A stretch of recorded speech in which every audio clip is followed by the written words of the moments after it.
Utang pemerintah kan untuk biaya APBN. APBN digunakan untuk apa? Itu kan terrefleksi dari belanja negara. Nah, belanja negara itu untuk apa sih? Makanya Kementerian Keuangan kan setiap bulan punya press conference APBN kita. Buka-bukaan tuh Pak ya. Kayaknya jarang juga sih negara yang kayak gitu. Maka di antara yang selalu kita tampilkan kan output dari belanja negara. Belanja negara itu outputnya apa saja dan beneficiariesnya siapa. Jadi utang itu ya untuk membiayai pembangunan. Pasti Pak, buat produktif Pak. Diutamakan buat yang produktif gitu atau gimana Pak? Iya, jadi kan ibarat perusahaan yang going concern, ekspansi, tumbuh lebih besar, membutuhkan investasi yang lebih banyak. Pemerintah kan juga demikian.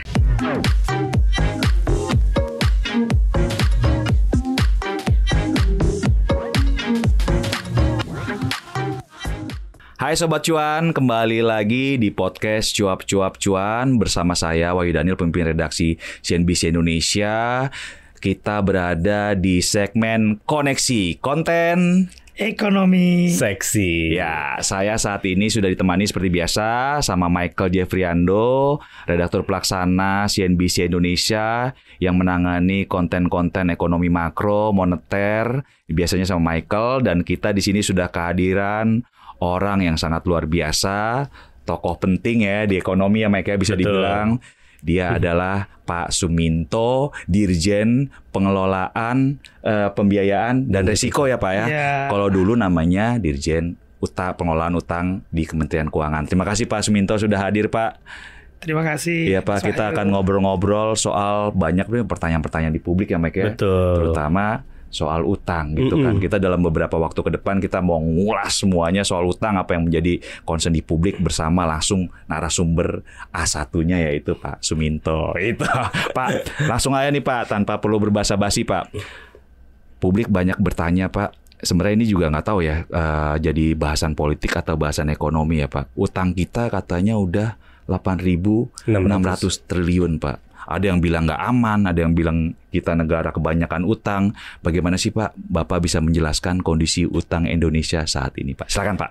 Baik, tentu dalam melihat utang pemerintah, hendaknya kita tidak hanya melihat dari sisi nominalnya, apakah 8.600 triliun itu besar atau tidak, tentu harus dilihat dalam satu konteks. Ya, ilustrasi sederhana, ketika saya dulu jadi pegawai baru, gajinya masih kecil, betul, belum punya aset, saya hanya berani berutang kecil, kredit motor untuk berkendara ke kantor misalnya. Setelah sekian lama bekerja, gaji semakin bertambah dan juga memiliki akumulasi aset, kemudian berani kredit mobil, berani kredit rumah dengan KPR ya.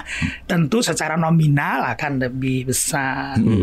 Namun kan kesehatan dari utang kita akan dilihat dalam konteks termasuk dalam ini secara relatif terhadap size penghasilan kita, terhadap size perekonomian kita, terhadap pertumbuhan kita.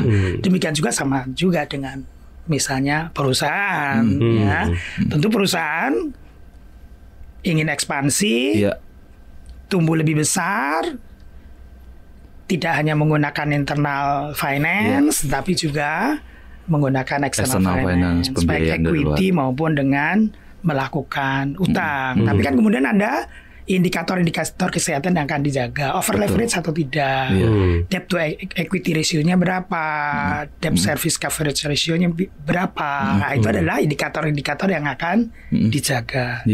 Demikian juga dalam konteks kita sebagai negara kan juga demikian. Karena ekonomi kita dari waktu ke waktu semakin besar. Ya, dan juga kita perlu melakukan ekspansi dalam pengertian melakukan pembangunan untuk mengejar target-target pembangunan, target ekonomi ya Pak ya, target perekonomian melalui misalnya infrastruktur, sumber daya manusia, baik itu pendidikan, kesehatan, perlindungan sosial. Kita ingin menjadi negara maju, diperlukan investasi yang lebih besar. Kemudian tentu kita juga melakukan utang dan secara nominal tentu juga semakin besar. Tapi seperti juga tadi saya sebagai rumah tangga atau perusahaan going concern kan juga kita lihat utangnya pemerintah Indonesia berapa, tidak hanya nominalnya tetapi terhadap GDP-nya seperti apa, terhadap APBN-nya seperti apa, pertumbuhan ekonominya berapa, apakah akan bisa memenuhi kewajibannya. Karena pada akhirnya kan utang kita itu akan kita penuhi kewajibannya dengan pertumbuhan ekonomi kita. Sangat sederhana gitu ngomongin utang gitu, karena akrab dengan aktivitas sehari-hari. Karena kalau misalnya kayak karyawan gitu harus nunggu berapa tahun dulu income-nya bisa beli rumah gitu ya. Dan ini bukan dilakukan cuma hanya oleh Indonesia aja ya Pak ya. Mungkin Bapak bisa compare ke negara-negara lain. Ada gak sih negara yang nggak ngutang Pak? Iya, saya kira hanya sangat sedikit negara yang tidak melakukan. Nggak ada Pak negara yang nol utang sama sekali. Mungkin nggak ada ya. Mungkin 1-2 ada. Oh 1-2 ada. Oke. Tapi boleh dikatakan ya hampir semua negara melakukan utang. Dan dalam konteks tadi misalnya secara komparasi indikator yang digunakan secara universal, misalnya debt to GDP ratio, utang Indonesia relatif rendah dibandingkan banyak negara, baik negara-negara maju maupun emerging markets. Debt to GDP ratio kita saat ini sekitar 39%. Itu jauh lebih rendah dari banyak negara maju seperti Jepang, Amerika Serikat, negara-negara Eropa. Juga lebih rendah dari emerging market maupun negara-negara tetangga dibandingkan dengan Malaysia, Thailand, dibanding Malaysia, Thailand kita lebih rendah. Malaysia, Filipina, Thailand semuanya di atas 60%. Jauh juga Pak. Mereka lebih ekspansif berarti atau gimana tuh Pak? Dia berani ngutang itu ya berarti mengambil resiko ya Pak ya, berani demi ekonominya bisa berkembang. Sementara di Indonesia kayak ditahan utang ini kan jadi isu politik ya Pak yang kenceng ya Pak ya. Jadi memang perlu penjelasan kenapa sih Indonesia perlu ngutang gitu ya Pak ya. Karena yang 8.600 itu bukan berarti kita itu utangnya nggak aman, negaranya nggak aman gitu Pak ya, maksudnya ya Pak ya, kalau dilihat dari indikator yang Bapak bilang tadi ya Pak ya. Ya, makanya kan kemudian kita bisa melihat dari beberapa segi. Yang pertama kan tadi dari sisi stok atau standing ya kan, yang utang kita yang sekarang 8.600 secara debt to GDP itu masih relatif rendah dibandingkan banyak negara. Demikian juga dari sisi kewajiban yang harus kita bayar, khususnya belanja bunga, ya relatif terhadap belanja negara, relatif terhadap pendapatan negara, relatif terhadap GDP juga relatif rendah dan comparable dengan banyak negara. Kemudian yang kedua dari sisi flow tentunya, kita setiap tahun ya mengelola APBN. Ketika APBN defisit, maka kita harus berutang. Nah, dari sisi flow ini kita ya selalu menjaga disiplin fiskal. Ya, defisit APBN kita selalu relatif rendah dan selalu di bawah ketentuan Undang-Undang Keuangan Negara. Tidak boleh lebih dari 3% dari PDB. Kita hanya pernah lebih dari 3% PDB di tahun 2020-2021 karena COVID, dan itu berdasarkan Perpu 1 tahun 2020 pada waktu itu untuk pembiayaan COVID. Nah, dengan disiplin fiskal kita yang baik, dengan prudent fiscal management, maka secara flow terjaga sehingga akumulasinya yang menjadi stok utang tadi juga terkelola. Dan jangan lupa dari sisi disiplin fiskal, ya fiskal yang prudent, ya kita dipuji oleh internasional. Karena ketika kita di tahun 2003, 2004 mensusun Undang-Undang Keuangan Negara, Undang-Undang Perbendaharaan Negara, di mana kita mengadopsi standar-standar Uni Eropa, ya Maastricht Treaty, di antaranya terkait dengan fiskal disiplin, APBN defisitnya tidak lebih dari 3%, outstanding utang pemerintah tidak lebih dari 60% PDB. Nggak banyak negara, even negara-negara Uni Eropa yang punya standar itu, yang masih disiplin menerapkan itu. Dan Indonesia sangat disiplin menerapkan itu. Pak, kalau outstanding nih Pak, kan ini menjawab pertanyaan publik juga gitu. Sebenarnya 8.600 itu asalnya dari mana sih gitu? Karena banyak sekali yang muncul, Indonesia utang dari Cina misalnya, atau dari negara mana gitu. Makanya kita bergantung gitu, disetir gitu. Nah, mungkin bisa dijelaskan Pak, 8.600 itu dari mana saja negaranya, atau mungkin produknya apa aja gitu Pak? Ya, jadi secara garis besar utang pemerintah itu terdiri dari 2 jenis instrumen.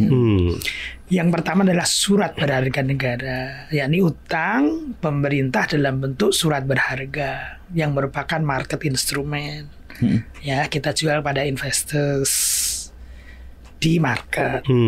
Yang kedua adalah dalam bentuk loan atau pinjaman dari kreditur. Saat ini 88% dari outstanding kita itu dalam bentuk surat berharga negara. Artinya kita utang dari market dengan market instrumen. Siapa investornya? Investornya ya perbankan, dana pensiun, asuransi, dana reksadana, ya, kemudian juga lembaga-lembaga keuangan lainnya. Sementara untuk pinjaman, khususnya pinjaman luar negeri, itu hanya 12% porsinya, baik pinjaman bilateral, multilateral maupun komersial. Kenapa Pak ditentukan pinjaman luar negeri itu cuma 2% tadi ya? 2% ya Pak? 12%, sementara kita jual ke market. Apa sih Pak jadi pertimbangannya Pak? Iya, kalau kita melihat secara historical, ya dulu ketika kita belum bisa mengakses pasar, ya karena country story, karena kredit rating kita ya kan belum bagus, maka kita berutang kepada negara-negara atau lembaga-lembaga kreditur, baik bilateral maupun multilateral. Nah, kemudian dengan kemajuan perekonomian kita, dengan kinerja perekonomian kita, bahkan sejak 2012 kita investment grade, kita bisa mengakses pembiayaan dari pasar. Udah dipercaya berarti Pak, kayak misalkan Bapak tadinya cuma gaji 1 juta, belum bankable, bank belum mau ngasih utang besar. Sekarang ini maksudnya kayak gitu Pak, simpelnya maksudnya Pak. Sekarang ini berarti kita udah diakuin sama bank, wah ini udah layak buat dikasih utangan kalau dia gitu. Maksudnya gitu Pak. Iya, jadi surat berharga negara itu kan instrumen pasar yang diperdagangkan di pasar. Dengan kita mampu mengakses pasar, melakukan pembiayaan melalui pasar, maka kita akan memiliki fleksibilitas dalam pengadaan utang, dalam pemanfaatannya, dan juga mendorong kita kepada disiplin market dan integriti market yang kita jaga. Market memprice surat berharga kita kan berdasarkan kinerja perekonomian kita. Maka kita betul-betul jaga kinerja perekonomian kita, karena itu akan menentukan pricing kita di market. Pricing itu maksudnya bunga utangnya gitu Pak ya? Ya, yieldnya berapa, imbal hasil dari surat berharga negara itu berapa, di antaranya juga akan ditentukan oleh kinerja perekonomian kita. Meskipun tentu faktornya banyak. Apa aja tuh Pak faktornya Pak? Ya, tentu kalau kita berbicara mengenai imbal hasil dari surat berharga negara yang merupakan instrumen market, yieldnya atau imbal hasilnya ditentukan oleh yang pertama tentu dinamika global. Karena kan investor kita tidak hanya investor domestik tapi juga investor global. Asing ya. Kemudian yang kedua tentunya dari sisi kinerja perekonomian domestik, baik itu inflasi, nilai tukar, suku bunga jangka pendek dan seterusnya. Iya. kalau ngomongin yield nih Pak, kan karena beberapa waktu lalu pemerintah baru mengeluarkan surat utang ya Pak ya. Nah, aku lihat kalau dibandingkan seperti Malaysia, itu yieldnya untuk 10 tahun SBN cenderung lebih rendah ya Pak dibanding Indonesia. Thailand, Filipina itu cenderung lebih rendah. Nah, itu apa sih Pak? Kenapa sih kita 7,3%? Kenapa kita tinggi gitu Pak dibandingkan negara ini, kan artinya beban utang yang dibayarkan jadi lebih besar gitu. Ya, makanya kalau kita membuat satu perbandingan apple to apple menjadi penting. Saya memberikan ilustrasi pada awal Januari beberapa negara yang sudah menerbitkan obligasi pemerintah dalam US dollar. Dalam rentang waktu 6, 7, 8 Januari kemarin. Ya, Indonesia, Saudi Arabia, Meksiko, Chile itu menerbitkan SBN dalam US dollar. Global bond ya disebutnya. Global bond. Coba kita lihat kredit ratingnya. Indonesia itu triple B stable. Sama persis dengan Meksiko. Sementara Saudi Arabia itu single A positif. Chile itu single A stable. Even pricing kita lebih bagus dari Saudi, dari Meksiko dan Edpar dengan Chile. Mereka lebih tinggi maksudnya bunganya gitu Pak yang ditawarin. Ya, yield mereka lebih tinggi dari yield kita. Oke. Itu kenapa bisa begitu Pak? Apakah timing kita pas atau emang ada confidence luar biasa dari investor terhadap perekonomian Indonesia? Ya, ini makanya Indonesia menjadi komparasi karena menerbitkan dalam waktu yang boleh dikatakan bersamaan.